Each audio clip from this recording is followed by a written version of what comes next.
everyone. Welcome back to the Cover 3 podcast here on CBS Sports. That's Tom Fornelli. That's Bud Elliott. That's Danny Kanell. I'm Chip Patterson coming to you live at youtube.com/Cover3 and everywhere you get your podcasts on demand.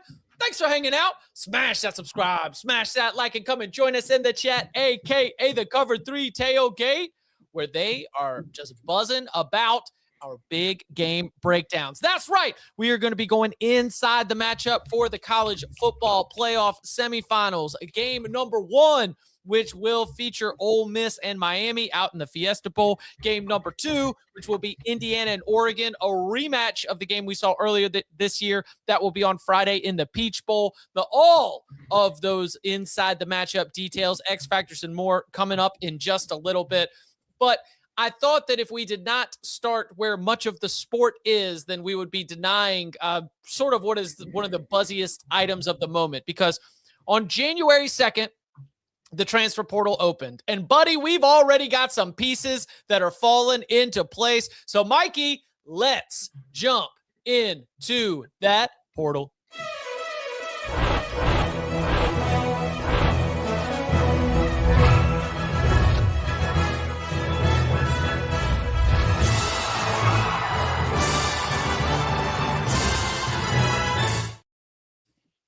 Let's begin with what I believe would be QB1 of this transfer portal class. That would be Brendan Sorsby, the former Cincinnati quarterback. That we heard that there was going to be a push from an LSU. You know, we heard that there might be a push from a Miami. I do believe there was a push from a Miami, but ultimately Texas Tech lands their guy. DK, I think that the conversation at the Orange Bowl was if Brendan Sorsby could potentially be acquired right away. That might have been a little bit of an upgrade here. Are you surprised at all? And is this the big fish you think for this transfer portal class? I don't think any of them are sure things, but if you look at the 4 teams left in the playoff, all of them have transfer quarterbacks. It's kind of the new economy. It's what we look to do. And look how teams to improve. They'd rather have a guy with experience who's coming off a really nice really nice season than somebody who you have nothing about, whether it's a 5-star freshman like Bryce Underwood was last year, or it's a backup like a Kenny Minchie who comes in maybe or a Julian Sand like we saw with Ohio State. But this seems to be the new economy. I've heard the numbers as high as 6. I think it's been reported 5. I think it's as high as 6, which is kind of crazy. Is it worth the money? If you're willing to pay it, they'll do it. But I do feel like Brendan Sorsby benefited from the performance of Baron Morton in that Orange Bowl because it was ugly. I was not impressed with Morton throughout the season. I think that might have been the missing piece for that team was the quarterback play. He was good. He wasn't great. And I think that sort of feeling of we were that close, we can get right back there. We just need a quarterback who's a difference maker. I think that was why he benefited. Now, is he that guy? I'm not completely sold on him, but he'll have better weapons around him. There's some speculation they might get Cam Coleman in the portal. They're not just going to stop at Sorsby. Once the dust settles. Bye, Danny. Oh, no. No, you broke up a little there. It's not surprising. Like, what was the one tweet as soon as he entered the portal? Like, somebody was tweeting about how his girlfriend had transferred to Texas Tech to play volleyball. So it was like, that's where he's going to end up going. Obviously, there was the, I think it was LSU, right? Was the other program that he was down to, like the 2 ones that were after him the hardest? I think Miami made a run at him. Yeah, I thought Miami at one point was in on Leavitt and Sorsby, I believe. Yeah. So, like, the number inflating, I think, is certainly surprising, like, even to some of our viewers. But if you think about it, like, who's the highest paid coach in the NFL? It's Andy Reid. 112 guys make more money than he does, players-wise, right? Next highest paid is Sean Payton. You got about 140 who make more than him. That's per Sportico. Like, is Joey McGuire above a replacement level coach at the, like, let's say upper half of the P5? Probably not, right? Like, their success came when they started, like, just firing the money cannon like crazy. I'm not saying he's a poor coach, but if they lost Joey McGuire tomorrow, do I think anything different about Texas Tech? No. I don't. So, I mean, if you comp it to like other sports that are now paying their players, like the top free agent quarterback making like half or a little bit less than what the head coach makes is not out of whack at all. Like the real thing out of whack is how much they pay these coaches relative to what they pay the guys that actually win the games on the field. I do think that there is a Texas Tech aspect of this where they do a barrier for entry to eliminate competition, because they can't, like there is seemingly, especially compared to most of the other programs, there is seemingly no cap there, right? I mean, it's just, they are not doing any number crunching. They are not worried about robbing Peter to pay Paul. Like if they want to win a bidding war, I think Texas Tech is one of the very few programs in the country where they're it's an infinity sign for how high they want to take this. You also have to pay a little bit of a premium to get guys to live in Lubbock, right? To get guys to come to a program with no history of winning at a high level. Certainly, they've had some good seasons. I'm not dogging them for that, and really not much history of putting guys into the league relative to the programs against which they're bidding. So, like, it costs more to get a guy to go to Texas Tech than it does to get him to go to Georgia or Texas. I don't know why you guys are talking about money. He said it was because of the facilities. Facilities, that's right. Like the bank. Yeah, just like the brotherhood he felt with the guys in that room while he was there on the visit. Like you can't put a dollar amount on any of that, guys. I think we're paying way too much money to the dollars here. I will say, Joey McGuire, for his part, the way that he tells it is he does all the recruiting, then he steps aside, and then the player and the family and the representative go into another office with sort of the general manager and the personnel people. So Joey at least tells, he explains it as though he is hands off of the money stuff and that he's still doing it the old school way. So don't worry, Tom. Texas Tech's head coach still believes in personal relationships and getting that done. Oh, what about the player? If you talk to McGuire, like I actually buy that. Yeah, I think he's a very personal guy and was a good recruiter before the money thing became a thing, but obviously not good enough to actually beat like schools like Texas for players. Right. It's a wild path for Brendan Sorsby. Ohio. Like, what was it, 3 years ago? Like he was the prime, like he didn't start the season as Indiana starter. He took the job from Taven Jackson, played pretty well as a freshman. Kurt Signetti comes in. They get Curtis Rourke in from Ohio. They let Brendan Sorsby leave. I don't know what's happened to Indiana since then. I can't remember. But so Sorsby ends up at Cincinnati, and now he is going to be like the highest paid quarterback likely in the portal. It's a crazy path, and it kind of goes back to what Danny was saying at the very start. Because I like Sorsby. When he left Indiana, I was questioning if they were making the right decision letting him leave because I was really impressed by what I saw from him. But it is kind of wild to me that now just being a guy who's played for 3 years and being available is going to make you a whole hell of a lot of money.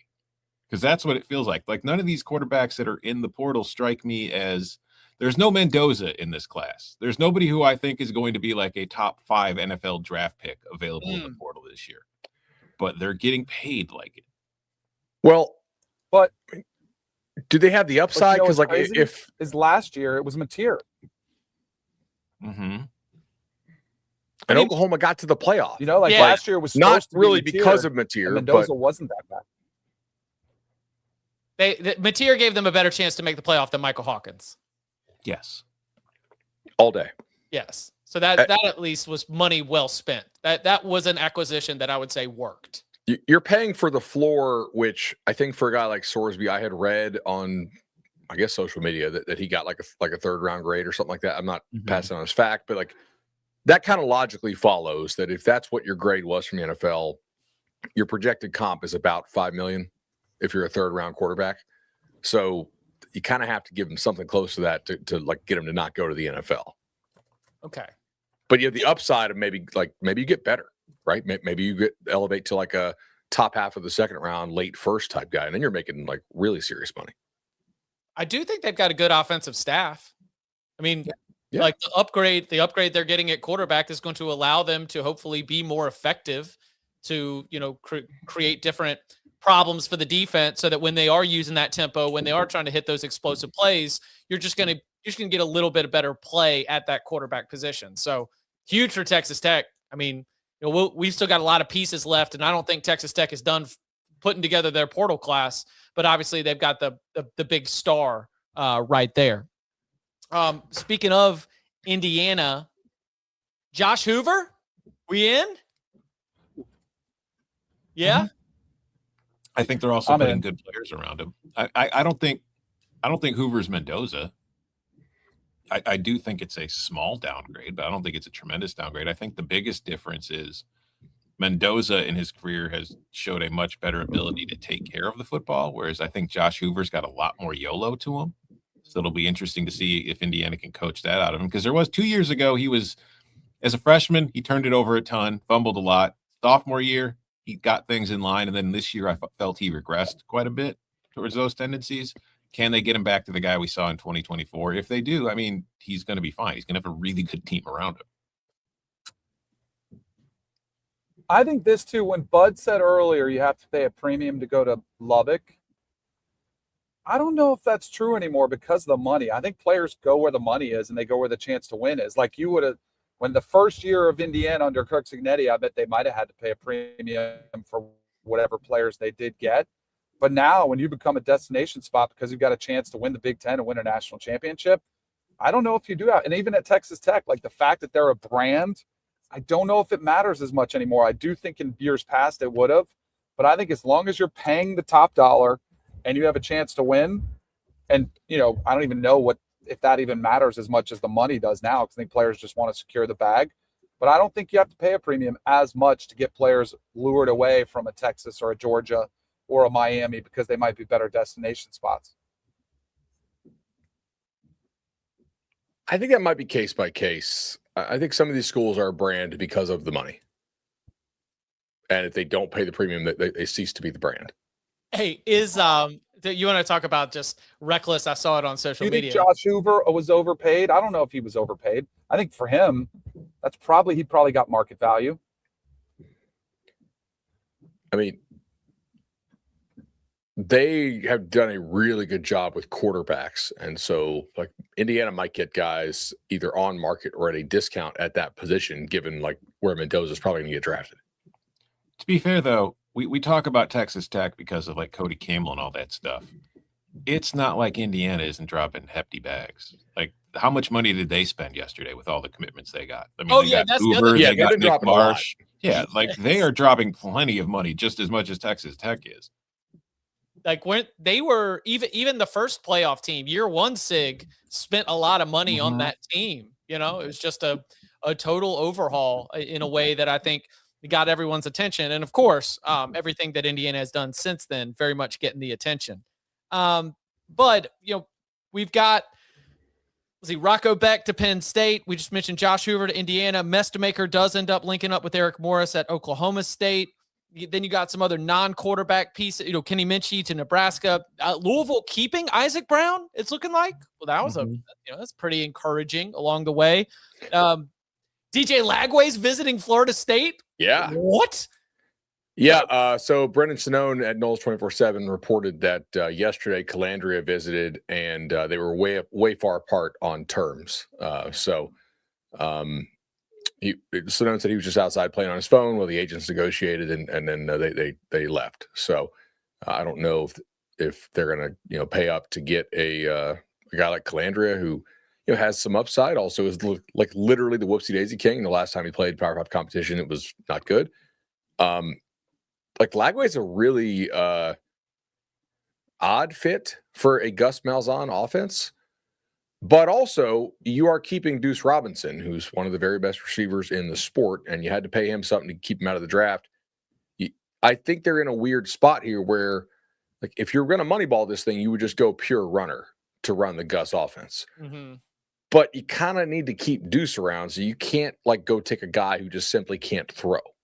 You know what I mean? So it's like, how do you – also, like, if you're Norvell, if there's a certain number you need to hit to keep your job, you need to basically be betting on lottery tickets here at quarterback.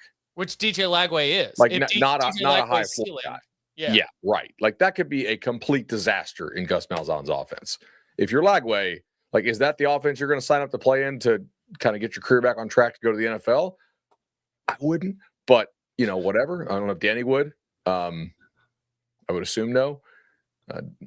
But if it all hits, certainly I could see like that paying off in a great way for them. It's just that the word "if" is doing a lot in that sentence.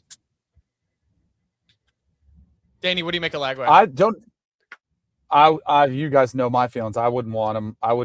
Maybe at the value play, like if you do get him cheap. But to Bud's point, I don't think he's a great fit in what Florida State wants to do offensively. I think Calandri is. Calandri running Dan Mullen's system was pretty mobile. He ran some. So I do, and I think he's gotten better, but it is a big jump to ask him to go back to the Power 4 level. But maybe he's learned. Maybe he's been a little bit better. I do think, too, what's interesting about Florida State is when we were talking about coaches and GMs, like they might not want to come there because it would only be a one-year proposition. What's the future of Mike Norvell, hold? I think for players, they don't think about this at all because most of them are going to only be there for a year anyway. Like they're all thinking, hey, these are all one-year contracts. If it doesn't work out, fine, I'll go on to the next. I would want to throw to Deuce Robinson, though. I know that. Yeah. What, Tom, which of the other quarterback pieces stands out to you as one that got your attention? I mean, they're like Rocco Becht follows Matt Campbell. That doesn't shock you, but it does bring about questions of like, okay, let's put another analysis on Rocco Becht because he is now going to be going up against, a different schedule, playing for a different team. It'll be a new look for a player who has been a part of college football as a starter since he was a freshman, right? So we've got a big sample size here. I don't know if that one stands out to you or any of the other quarterback moves. Which one's got your attention? I mean, I do think that, Rocco Becht, like you said, not exactly a shocking move, kind of expected. I think that's a good move for Penn State, who will be the Nittany Cyclones next year based on the way the portal's going. So there's a whole lot of Iowa State. The one move I really genuinely liked that was Kenny Minchie to Nebraska. Fun fit. I think it's a good fit. I think it's a fun fit. I think it might be an upgrade on what you had the last couple of years as far as what you're trying to do. I think that'll be interesting to see because also, like, if your offensive line is not great again, I'd rather have Minchie back there than Raiola because I do feel like he'd do a better job of being able to avoid that kind of pressure and getting away with it.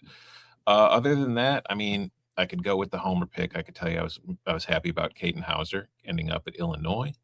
I am still very interested. The other one that really kind of stood to me is Lincoln Kienholz to Louisville. Because that's a guy, like we've seen Jeff Brom lately kind of go with, like last year, Miller Moss was a guy you were getting for a year. This is a guy that you're going to have for a few seasons that you can continue to develop. I'm very interested in seeing because all the reports we heard coming out of him from Ohio State camp in the spring, like he was giving Julian Sayin a run for his money. Like it was not just a cut and dry Sayin's killing him and we're just kind of stalling. They were like, no, he's playing very well. He's improved a lot. Give him to Brom for a couple of years. I'm wondering what he's able to do with him. I think that could be a big one. And then, as you mentioned, them being able to keep Isaac Brown at the same time. This is a Louisville offense that I think could be pretty fun to watch next year. Speaking of Caden Hauser, Yannick Smith, the ECU wide receiver, lands at SMU. I think that's one of those good pickups along the way where, you take a look at some of the skill positions and then, certain offense, you're like, okay, that one makes sense. And that's a good one for Rhett Lashley and his crew moving forward. But who do you have your eyes on, either a team or a player? What's sort of the big buzzing question for the portal as we're sitting here on Monday morning? I want to see if some more offensive linemen hit this thing. I mean, you look at the 247 top like portal rating so far. Scanning, got one in the top 20.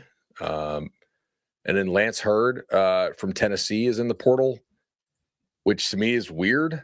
Like that's a top paying program that's doing really well. And I assume he's in the portal. My assumption, and I don't know, is that they decided not to pay him. So I'd be like, why did they decide not to pay him? Right? Maybe there's somebody else who they like behind him who they are ready to promote to the spot, which, hell, the Pittsburgh Steelers did that with linebackers for like 2 decades, But I would say like the overall lack of offensive line help in so far in the portal, at least looking at the ratings and talk to some folks, that's not good. If you need to land like multiple offensive line starters, that's a problem. Let me chicken and egg this. This is because if you're a damn good offensive lineman and you're getting paid to keep them in house, right? I think like the second you show a pulse when you're signed out of high school, these teams are trying to re-up you immediately and should. I mean, yeah, that's the thing is like any smart player personnel. This is what 2 portal cycles now where offensive linemen have been really tough to come by. Now it's just the understanding for the market. Like that's not a place where you're going to be able to go get instant impact. I mean, congratulations, Isaiah World has worked out for Oregon. Yeah, I would say like not in, but that's not in droves. Guy. You know what I mean? Like there are select guys who will be good for sure, but if you need like the volume's not there. Right. Very interesting to keep your eyes on that for sure. All right. We will, of course, be giving you updates on the portal as it continues to move around, as the pieces continue to cycle. But no, now it's time to get back to the playoff. So coming up on the other side, we go inside the matchup of the 2 college football playoff semifinals. It's big game breakdown and more next. When you need your sports news all the time, we've got breaking news to bring to you. CBS Sports HQ gives you a snapshot of all the sports that matter to you. When you need your sports in a snap, find it on CBS Sports HQ, streaming free anywhere you are. Back here on the Cover 3 podcast, only 3 games left in the college football season. So what are we going to do? What we do with all the big games? We break them down. It's big game breakdown.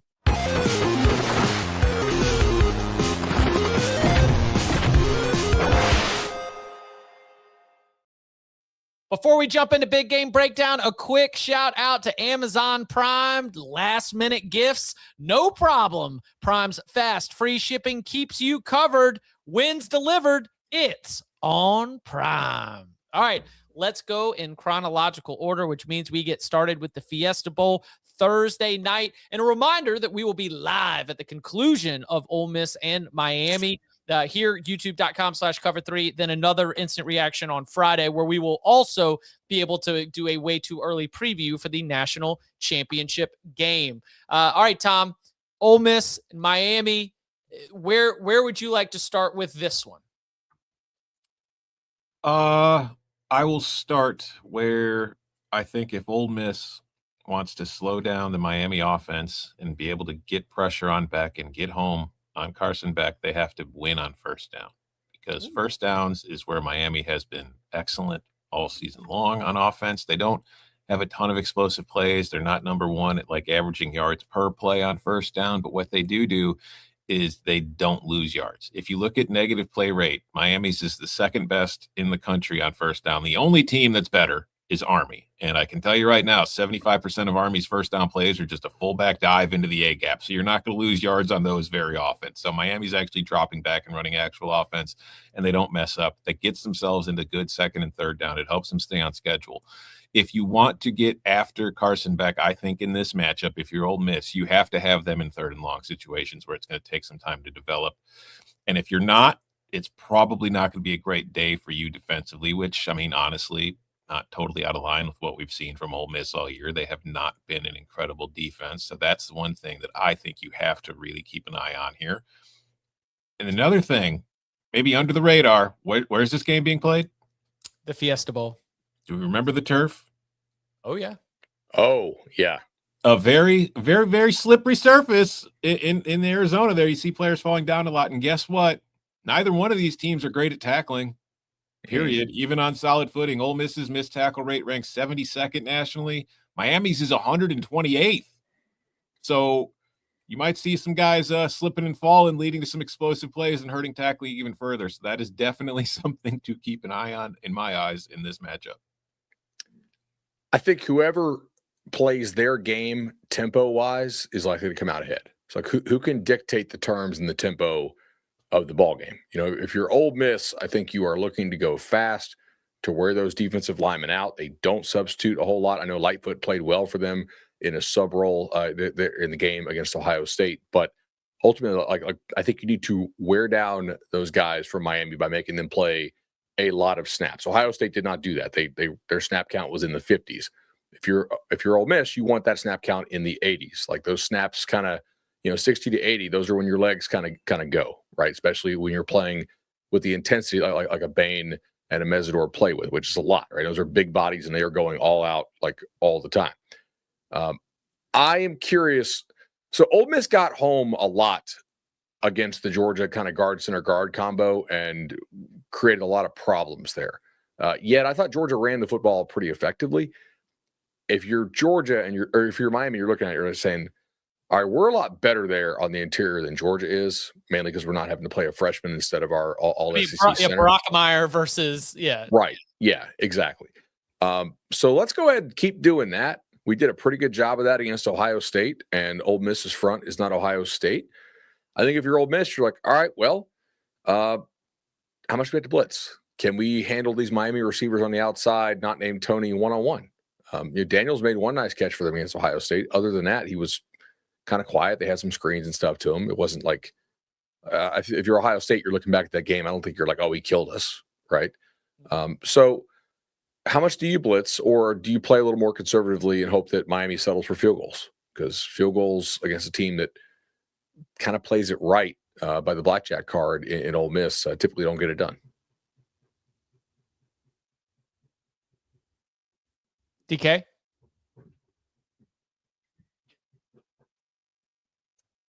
I agree with everything you guys assessed so far. I also wonder how Miami does. Their defense is awesome. They've been able to get after the quarterbacks. But mobile quarterback is the great neutralizer of great defenses and great pass rushes. And we just saw Trinidad Chambliss able to go off with a ton of effect against Georgia's defense. Kevin Jennings against SMU on one leg made a bunch of plays against this Miami defense. So to me, is how do they contain Trinidad Chambliss is huge. Yeah, I was thinking about that when Tom was talking about the slippery turf, slippery turf and a slippery quarterback. Yeah, Trinidad Chambliss was just dancing around. 0 sacks for the Georgia Bulldogs, and it wasn't as though they didn't have red jerseys chasing after him. They just never brought his ass to the ground. He just always was Houdini out there, making plays extended and then getting it done with his legs when he needed to, pushing the ball down the field vertically. And that is the one that, especially paired with tempo, could be the neutralizer for that Miami defensive front. They have 12 sacks in the college football playoff so far, the Miami Hurricanes do. Their pressure rate has been awesome. And they're doing it just mostly 1 through 4. It's very simple. They just let them loose. And I just think, man, that's going to be so interesting to watch and so impactful in the matchup. If Trinidad Chambliss can dance on them the same way that he did against Georgia, well, then you're going to be wearing out that defensive line, have them huffing and puffing, and then paired with some tempo could be very, very dangerous. On the flip side, if Miami can get home and if they can tilt this game a little bit early, well, then that to me feels like a big time recipe for success. A couple of other things to consider here. I do think that the secondary Miami is going to run out there is a lot better than the secondary that Georgia ended up having to play with for most of the game. With the ejections and the injuries? The ejection and the injuries, yeah. Right. So they are probably going to be able to affect Chambliss with fewer guys. So that means they get to keep more guys in coverage, and the guys they have in coverage are better than what Georgia had. So I think that changes how this goes in terms of like limiting your explosives. What I don't know is like how much will Miami blitz. They like to do all that nickel stuff. They may not. They may do that some just to force his hand. Or they may just decide like, hey, we're just going to sit back and make you operate against a 7-man drop. Other thing to think about too, along the same lines on the other side, is does Ole Miss blitz really feel like they have to blitz to get pressure on Beck? And if you look at it, because they've been more reliant on it as the year's gone on than a lot of the other teams currently left in the field. In fact, I think all of them. But like Carson Beck has been really, really good against the blitz. He's had 129 dropbacks. He's completing 73% of his passes, 15 touchdowns, and only 2 interceptions. His interception rate drops when he's blitzed. It's like when you get home with 4 and he starts to panic is when he makes the mistakes. If you blitz, he's actually pretty smart at seeing where it's coming from and knowing where he can get the ball out to get it done. So you have to get home if you blitz. And then another thing that we have to discuss, I mean, Miami's won 2 playoff games. Its offense has been ass in both of the games. Like not just the Texas Tech game. If you look at their first 2 games, they're averaging 1.23 points per drive. They have a 35.4% success rate. They're averaging negative 0.05 EPA per snap, and they have an explosive passing rate of 4.3%. Those numbers along an entire season are Wisconsin. So Miami has won 2 playoff games playing like Wisconsin on offense. You can't play like Wisconsin on offense and win this game, because I think Ole Miss will be able to move the ball on you here. Like, I think they will be able to hit explosives. I think they will score points. You're going to have to score more than 20 points to win this game. What would you? Let's play the game. What would you sign up for right now? What's it going to take to win? Is Miami going to have to score 31? 27. Oh, 27? yeah, jinx, Tom. Yeah, 27. Can Miami comfortably? Can Corey Heatherman? Right. Can he tell Mario, like, yeah, we can hold these guys to 24? I would say 24 with no short fields. Yeah, that's I think that's probably pretty doable. Because they have been ass, sure, but they've also taken care of the football, right? And they haven't had a lot of just like back-breaking, mind-numbing bad stuff. They've been pretty conservative because they've been able to be conservative. They've had, a pick six. They've had some good defensive stops, obviously 10-3 in the very first game. We've talked a lot about sort of all the context that needs to be applied there, but we haven't seen anything that indicates like meltdown mode from Miami's offense either. They've gotten just enough, like the one long Mark Fletcher run that you need, the one play that you need on third down, or when they did some good fourth down calls, right? They got the ball near midfield. They've got the good call. It's like, all right, we're just going to get Tony to dance on them and just give them the throw to the outside where nothing bad can happen. It has been conservative for sure, but also benefited, I think, by the leverage of those games. They've also played Texas A&M, maybe one of the best defenses in the SEC, and Ohio State, one of the best defenses in the country. And there won't be as big of a challenge against Ole Miss. Not to say they're going to light them up, but I do think you should expect some more offense from Miami against this defense. Who's got the coaching edge? Well, I mean, Ole Miss's coaches have been flying back and forth to Baton Rouge all damn week. I think it's Miami. I think Dawson is a really good OC. In-game, like head coaching stuff, we don't really have a sample set on Golding. Defensively, like I think Golding's really good, and I think Heatherman's really good as well. So Golding did a good job for the most part whenever Kirby was up to his hijinks in that game of being able to, have the group not falling for it. I mean, obviously there was the one fake that was successful, but there was a lot of other stuff. The running the punt team on, the running back off. Mm-hmm. Like I thought that Golding, for being a first-time head coach, got some check marks from me in terms of sideline game day operation and not getting, tricked by Kirby when he was trying to do that. Kind of like, it was like you remember when Kirby tried to do it against Notre Dame too, and Freeman had him all dialed in on it. So that was, I think, a good sign for Golding to be able to pass that test. Last thing on Ole Miss tempo. Yeah. We saw this happen in the Orange Bowl, as I was pointed out. If you don't get first downs, all this, and Miami would love, if they get a couple 3-and-outs, they could hold the ball 12 minutes out of the quarter. And we saw that with Oregon, Texas Tech. So just something to keep an eye on when you go tempo. Got to get some first downs. And I know I said it kind of jokingly, but I do wonder, like, the situation with Ole Miss's coaching staff, who are still having to go back to LSU for like transfer stuff and deal with all that, and then fly back to Oxford to go to practice. How does that impact you? It's probably not nothing. Well, I mean, we've got a couple that are leaving now, right? Mm-hmm. Charlie Weiss Jr. is going to stick around. Mm-hmm. Yeah. Right? Do we have the full roll call on who's leaving, who's going? Wasn't there like 5 that are leaving, or is it hard to keep track of? It's hard to keep track of. But, I mean, here's the fact of the matter is Lane Kiffin was like, yeah, they can go, but Lane Kiffin had no idea that they would get this far. He did not think that they were going to get this far without him. And now he's like, well, shit. Either way, the winner here playing for the national championship is an amazing story. You've either got Pete Golding leading the Ole Miss team that Lane left with after the soap opera of the season, or you've got Miami Mario Cristobal returning the program to where it wants to be, competing for titles, and the opportunity to play for it on your home turf in your stadium. I mean, from a storytelling perspective, there's no bad result here. So I'm very interested to see how it plays out. Our locks for this game, by the way, will be coming up on Wednesday, our normal 11 a.m. Eastern time. We will be having our college football playoff semifinal locks.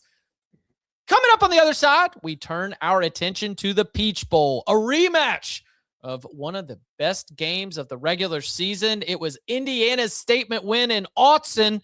So what do we see in Atlanta? We'll take you inside the matchup and more next. The new era of UFC on Paramount Plus comes out swinging. Show-stopping highlight machine Justin Gaethje collides with Liverpool phenom Paddy Pimblett in a must-see main event for the interim lightweight belt. This is how I get down. And Hall of Famer Amanda Nunes returns. She's the best ever. To take on bantamweight champion Kayla Harrison in the biggest women's title fight of all time. UFC 324, Saturday, January 24th, only on Paramount Plus. Back here on the Cover 3 podcast, those watching along on youtube.com/cover3 just got to see a wonderful promotion for UFC 324, which you can watch on Paramount Plus. And I am going to be educated thanks to our great producer, Mikey. He can help me here, but I don't know, man. A cat from Liverpool named Patty, I might be in. I think that might be one of my guys. I need to figure out who I'm a fan of. Are we a free agent? Do we have a UFC fighter that we're behind right now? Do we have anyone that we've got our support for? I'm gonna learn. I'm excited about this. Is George St. Pierre still fighting? I don't know. We'll find out. We'll find out. All right. The number 1 seed in the college football playoff continues their winning ways. What a statement by Indiana. Absolute dominance against Alabama in the Rose Bowl to advance to the semifinals. They will be meeting Oregon, the team that they defeated 30-20 in Eugene earlier this season. Danny, what do you think is going to be different in this rematch between these two? Well, if you're Oregon, you hope you're more physical than you were the first time because they got pushed around and dominated on both lines of scrimmage, which was the biggest surprise of the game for me. I think you would hope Dante Moore plays much better than he did the first time around. It's really his first big game. I know he played Penn State as well, but that was his best defense that he's faced so far. And then I think you've got to make them – you have to try to make them one-dimensional. They're so balanced, and they had a very balanced attack against Oregon last time. And I know it's kind of crazy to say this because Fernando Mendoza is so good, but you just can't. You have to take away their run game and try to have him beat you through the air with some of his weapons at wide receiver. So I would say for Oregon, they've got to be ready to meet the physical challenge. I don't know if you guys saw the clip. I asked Bryce Betcher after. I said, "Who do you guys rather want to play, Alabama or Indiana?" They said revenge. I mean, Dan Lanning is great at getting his team motivated. I don't think they need any more motivation than what they saw the last time. But I would say they've got to meet the physical challenge more so than they did the first time around the regular season. What's super interesting about this to me, and we have seen teams talk about it, like I think it was Feldman who wrote the story last week about like what Indiana does defensively and how they have confused the crap out of everybody. And like everybody's like, wow, what is this? Blah, blah, blah. What happens when they see a team twice? Because Dante Moore took 6 sacks in the very first matchup. He was pressured like on nearly half of his dropbacks. What does Oregon take away from what happened in the first game? What did they see? What did they learn? How can they counter it? How can they fix it? Does Indiana counter anything and change stuff up to continue further, just, completely confusing them? That's something we haven't seen because Indiana hasn't had a rematch this year. Like they've only played everybody once. So it'll be interesting to see how they deal with that, whether Oregon can adjust or if Oregon just, again, gets completely overwhelmed the same way that they did up front against Indiana in the first one. But I also think the other thing, like we showed those stats of Mendoza and Moore from this first matchup. It's not like Fernando was balling out in this game. It was one of his worst games of the season. He did have the pick 6. And if you look through Indiana's games, the thing in the country, they lead the nation on third down and yards needed. 5.5 yards is their average third down. That's the best. The common thread in every single game in which Indiana has struggled has been third down. Against Ohio State, Oregon, Iowa, and Penn State, they've needed an average of 6.5 yards, a full yard more on their third downs. Their conversion rate dropped from 56.1% in the other games to 40.7% in those. You have to put Indiana in third and long situations because Fernando, I talked about this last week, he's terrific under pressure when he's able to get the ball away. But Fernando, for all of the things that he is very good at, he does take sacks. His sack rate of 5.9% ranks 74th among qualified quarterbacks. The pressure to sack ratio of 5.48 is 82nd. The one thing that he does is saving grace is, unlike a lot of guys that can go back to the Orange Bowl there with Baron Morton and Dante Moore running backwards every single time they were getting pressured, Fernando steps up in the pocket. So when he does get sacked, he minimizes the damage done. But you can get to him, and we saw Oregon have some success getting to him in that first game. So can you get him down on the ground, put them behind schedule, because they are not nearly as effective once the third downs start getting longer as they have been most of the time when they're just steamrolling teams. If Oregon wins this game, what do you think we're talking about Saturday night? Like, okay. What Tom said is tough to win a rematch, right? Like, I think all the points Danny said. And also maybe, all right, in hindsight, maybe Simpson was more hurt than we realized, right? Like maybe like the win. I'm saying, I think it's Dante. If Oregon wins this game, I think that it's Dante. Simpson played, yeah, right. Like, okay, Oregon handled the Indiana blitz packages much better than Alabama did. Blitz protection had been an issue for Alabama all year long, right? Oregon was more comfortable playing man coverage than Bama was. I actually think playing all that man, like some of those concepts, hurt their run fits for Bama in that game. I think we're going to, like, we would look to nitpick, okay, were there weaknesses, were there warning signs in a ridiculously dominant win over the Tide that we should have picked out before, like, we see Oregon beat Indiana, which, again, I don't really think Oregon's going to beat them, but I think it's certainly possible, right? Like the line's 4, not 40. So it's probably that, hey, Bama was a lot more like limping to the finish line with Simpson than we realized. Like some of the things that they didn't do well, we called out some of the things that, like, we called out pre-flop, and some, we called out in post game. Oregon like fixed some of their protection stuff against Indiana the second time around. They were more ready for how they were going to attack the way they called their protections. A little bit healthier receiver now, and Dante made big time throws just as Mendoza did, and they he just made a couple more. And it was a classic. Yeah. I guess how it plays out. How about this? We talk about Indiana's linebackers a lot, right? And especially just they do great run fits. They're always in the right place at the right time. But Kenyon Sadiq and Jamari Johnson, who continues to sort of come on in the back half of this season, in Indiana, do they have the players to be able to make stops when that's the number that's called? Like when they just press the Sadiq button, is Indiana going to be able to cover? I think so. I do, like, a lot of it. You got to get Indiana out of these too high looks that they are so good at kind of playing them like -1 in the box and yet still fitting the run. If you're able to punish them for that, and most teams have been unable to do so, then you get some more opportunities up the seams, right? To those tight ends, you get some opportunities for some better play action stuff. But if you don't get them out of those looks, you don't win. So they do a really good job of staying in those looks, not allowing explosive plays, making you actually like execute over and over and over again. That's going to be a really key part of this game. I think the biggest thing for me though is how does Oregon handle some of the Indiana blitz stuff this time around? Because Indiana got them the first time. They did a really good job getting pressure, free runners on more guys who were unaccounted for. Like they scouted it well, they lined it up well, they bluffed well, they executed well. Does Oregon have answers for them this time around against their pressure stuff? And recency bias is a hell of a drug. So, like, based on what I saw in the Orange Bowl, I'm not all that optimistic about Oregon, because if you look at their performance in that game offensively, every single stat I care about, that was their worst performance of the season. Was the Indiana game. And what was second worst? Texas Tech. So, like, they did not play well at all last week. They did not protect Dante Moore. Dante was flustered and making terrible decisions. They were not really able to run the ball.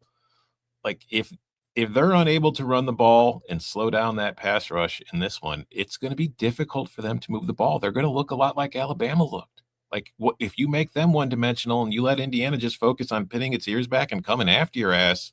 That doesn't work. It hasn't worked for anybody. Yeah, I would say if Oregon wins this game, we'd be talking about their defense made Fernando Mendoza look human. Like that's, I think, their best chance to win. I think Dante Moore would have to have a great game too, but I think the Oregon's defense, which did play pretty well against the first time, did get a pick six. Like I think that to me would be the story of this game, and why I actually give Oregon a chance is because I do think their defense is slightly underrated, but their offense was atrocious. Now, how much of that had to do with Texas Tech being one of the best defenses in the country? That, of course, played into it, but they can't play like that against Indiana and expect to win. But I almost think it's like setting up perfectly for Lanning, because defense had issues against James Madison in garbage time. They tightened that up. Offense looks bad here against Texas Tech. You tighten that up. They really haven't peaked yet. I don't think we've seen a game where Oregon where they played at their best. Maybe it happens. If it doesn't, they'll get beat. They'll go home. They'll say what we needed to address. But if they do, they peak at the right time, and this game could be the national championship game. The winner of this one. You know what, a conversation I would like to pin for the offseason, because it'd be too long to get into now. What? It used to be, not that long ago, when you got to this point of the season, the elite offenses overwhelmed the best defenses. Lately, these great offenses that we see during the regular season, every time they run into a great defense, they're not doing nearly as well. In the playoff? In the playoff, in the season period. Like, if you break it down, it's like Ohio State. Yeah. In the regular season, when they played great defenses, they couldn't score. And they're still one of the best offenses in the country. Oregon played great defenses. They couldn't score. I wonder what that is. We should probably, again, this is an off-season topic for longer debate, but it's just something that's interesting to me. I fully agree with you on that. But if you go back further, like think about it. 2000, you have Oklahoma shutting down Florida State's wide open offense. 03, you have Saban's LSU defense shutting down a wide ass open Oklahoma offense that was scoring on everybody. There's a couple more examples of this. I think 06 Florida. Yeah. That Ohio State offense with Troy Smith won the Heisman. They were scoring everybody. So it does kind of go a little bit cyclical. Yeah, I agree. But I wonder what the adjustment has been. I think it's a lot of like denying the explosives, more of the sim pressures to combat some of the stuff that you're getting from the RPOs, and just like causing them to hold the ball a little more hesitation. Think more.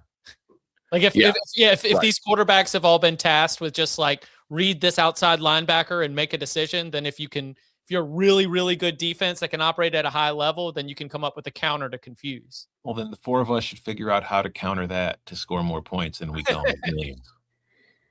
I mean, it is. I mean, football, NFL, college football, it's always been cyclical. There's always things that have been trendy, and RPO was super trendy. Tempo was trendy. Defenses have adjusted. They realized how to get check out of certain things when they go tempo. They realized how to defend RPOs a little bit better. But I think to Bud's point, like the explosives, that has been a point across NFL and college football, playing a lot of shell coverage, make them drive the length of the field. And the more you do that, the more opportunity it has for defense to make plays and the offense to screw up. Some points from the chat as well. Age, for sure. Not having to play as many young players because you can get old, stay old via the portal does allow you to call more stuff on defense. To be more complex because you're teaching older guys the ability to recognize stuff, make checks, and things of that nature. It's a fun game. I'm excited about this one. Any final thought? I mean, two of the best coaches in college football right now, two of the best programs in college football right now.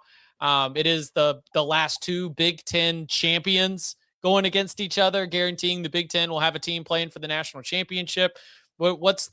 I like, Bud, your prompt of, if Oregon wins, what are we talking about? What else is sort of a path that you think could end up being the dominant storyline in this matchup?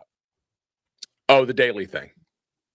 Like, we have somewhat written off the idea that the loss of Daly for Indiana is not a factor because, like, they ended up killing Alabama. My guess, if Oregon wins this, the loss of Daly, the need to blitz to get pressure and not be able to get home with 4 will be a major talking point for us. As a guess. Again, if Oregon wins. Indiana, two things stand out to me. Number one, Indiana is just an old-ass team. Old team. A lot of sixth year, fifth year, fourth year play. I think it's something like 18 of the 22 on the starting depth chart, fourth year, fifth year, sixth year players. Like, I mean, I know that Indiana hasn't been here before, but it makes sense why they are so well coached and able to go out there and execute. Oregon, on the other hand, has wildly talented freshmen that are out there making plays, huge plays, winning defensive MVP, of the Orange Bowl. But it's definitely a little bit of an experience advantage. The other advantage for the Hoosiers, man, they were in Miami. Then they're flying back to Eugene. And then they're coming from Eugene all the way back to Atlanta. I know that Dan Lanning and Oregon, they are not going to allow for that to be an excuse or anything that's going to creep into the minds of the players. But I mean, I don't know about y'all, but I am definitely taking into consideration the travel disadvantage that the Oregon Ducks have in terms of everything that's taking place in a 10, 12-day window here. I would take it into account more, and I don't disagree with you, but I think it would matter more to me if they were on a standard 7-day window. They get the extra day. They also are not, but they're also not coming back for a long run up the way they would for the title game. Because we don't have a media day for this one. We don't have as that 4-day run up. Right. They're just going to get back. It'll be just a couple days, and then it'll be go time on Friday. So we'll see. I mean, this is what life is. If you're playing game number 15, and it's going to require a lot of crazy back and forth. There's truthfully not. I mean, whether it's Washington, whether it's Oregon, there's not a lot in the current college football playoff system that sets up well in terms of your travel. I mean, I guess if you got Rose Fiesta, that would be the only way that it could have worked out well, but that's not what the Ducks have. So Indiana, on the other hand, they do have to deal with coming back from Pasadena, but Indianapolis to Atlanta obviously is not that difficult. Agreed. Any other notes here? I'm really excited to watch this one. I mean, I'm excited to watch both. Let me ask you this last thing, because I know we got to go. Is this semifinal an argument for reseeding? No. I like bracket luck. Yeah, me too. I don't know. I think I'd like to kind of not have bracket luck. If you're going to build that big ass bracket, then let's have it as a bracket, which means if you take out the Dragon like Miami did, well, shit, now everything's in front of you. I think there should be a reward for being able to take out one of the top seeds. I think reseeding puts more emphasis on the regular season and finishing strong in the regular season. Maybe, but I also think it puts far more emphasis on the selection committee to know what the hell it's talking about. That's fair too, for sure. Yeah, I'm cool with that. I would argue it'd be an argument for flip-flopping locations because it makes it would be way easier on both these fan bases, Miami, Ole Miss, and Atlanta, and Indiana, Oregon out in Fiesta. I know it's a little bit further for Indiana, but what if we just played them all at home until you got to the title game? Let's go. I'm all for that. Yep. And that wraps up our big game breakdown, brought to you by Amazon Prime. Remember, Prime isn't just fast, it is your holiday lifesaver. If you forgot a gift for a friend or family member, I know that it's been a couple days, but you know what? Prime's got you covered. Need something for tonight's party? Prime gets it there quickly, turning last-minute panic into a smooth win. This season, you can count on Prime to deliver right when you need it most. Last-minute gifts delivered. It's on Prime. All right. Any coaching carousel or other sort of business items of note? What do we think about Chad Morris back at Clemson? We getting the band back together? Is this it? Is this how we get back to glory? I'm very curious to see what Clemson does, overall. Who's going to be the quarterback for Chad Morris's new offense or old offense or whatever it is? Does Chandler have another year? Can Taj Boyd play? I assume it's not Zena, but maybe they like it. This, to me, unfortunately, feels like it could be the end of Dabo Swinney's era. If he's unwilling, if he's really trying to run it back, and I hate to say that, I think he's been incredible for the sport, but it just feels like he's trying to recapture some of the magic that he felt the last time he was under pressure. Because remember, when he felt pressure, when he was the interim and he was elevated, he went out and got Chad Morris to fix the offense, gave over the reins to him. The next year was Brent Venables, and they were off to the races. We haven't seen Chad Morris succeed offensively. We were talking about all the adjustments people have made. He was one of the innovators, but the adjustments have been made. I haven't seen him be super successful. So what's going to change? I just think they're losing like so much off that team. The coaching stuff to me is secondary to what do they do about the roster. I think that they already got a hint of it because that while that is a very talented, they're losing a lot of talent. That was underperforming talent. That's fair. Like you are dropping the talent base, but if they can get less talented, they might be able to get less talented players to perform at the same level from like guys who are on NFL mock drafts that underperformed through the season. That's fair. Yeah. Like some of the guys who couldn't beat out that underperforming talent may perform differently under new staff, new motivation, et cetera. I mean, there was a time where Clemson was a perfectly fine, like 8-4 type team, right? I mean, they were like regular. They were pretty talented, but not the juggernaut or the monster that they were throughout much of that 4-team college football playoff era. Right. But yeah, go ahead. No, I was readjusting because now we're on a 3 box. So maybe they're saving money on assistants to fire it in the portal. I mean, listen, they are not portal averse. It's a numbers game. And now they'll be tested because they got a lot of numbers to fill. So we'll see from what ends up happening there. Let's see. Any other sort of like coaching moves or any other business got your attention?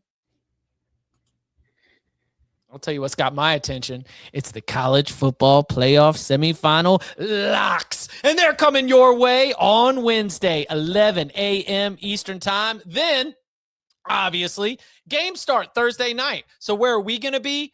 Ready for you with an instant reaction show on Thursday night. That'll be after the Fiesta Bowl between Miami and Ole Miss. Then an instant reaction show on Friday night after we get that Oregon-Indiana Peach Bowl, which will include our way too early preview of the national championship game. Fired up to do it. Come and join us live, youtube.com/cover3. And you can follow him on Twitter at Tom Fornelli. You can follow him at Bud Elliott 3. You can follow me at Chip_Patterson.